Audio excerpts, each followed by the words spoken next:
ये कहानी मुझे मेरी माँ ने सुनाई थी।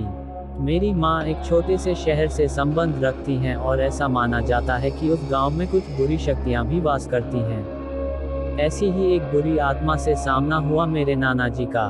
वह चुड़ैल थी, खुले बालों और सफ़ेद भयानक चेहरे वाली चुड़ैल। ठंड का समय था, शहर में घना कोहरा छाया हुआ था। मेरे नाना एक बड़े अधिकारी थे। रोज की तरह उस दिन जब मेरे नाना अपना काम खत्म कर दफ्तर से घर की ओर जाने लगे तो रास्ते में पड़ने वाले बाजार से वह कुछ सामान लेने के लिए रुके। उनके बाकी साथी आगे चले गए और वो पीछे छूट गए।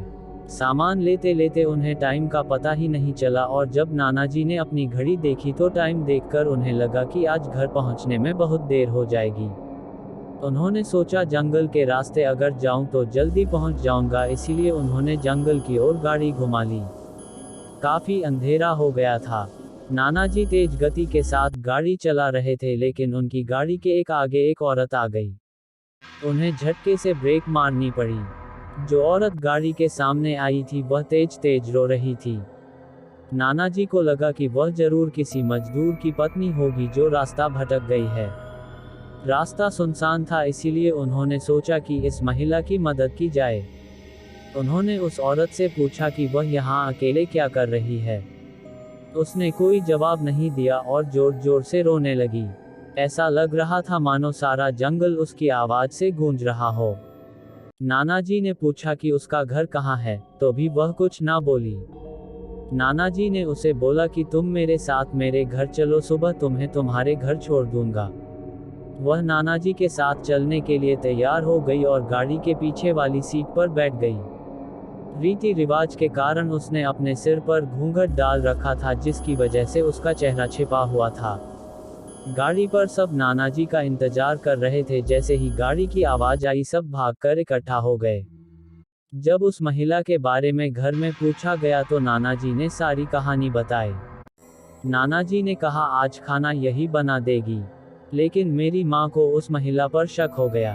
उन्हें लगा कि यह कोई चोर है जो घर का सामान चुराकर भाग जाएगी। माँ ने उसे रसोई में जाकर खाना बनाने को कहा।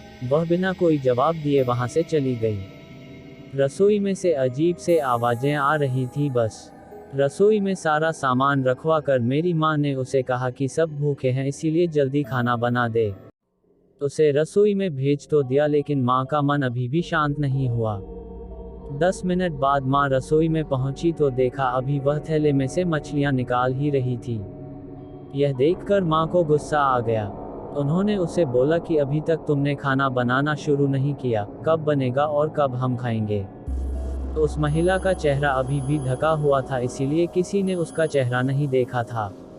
माँ उसका चेहरा देखने की कोशिश करती रही लेकिन उन्हें उसकी झलक भी दिखाई नहीं दी।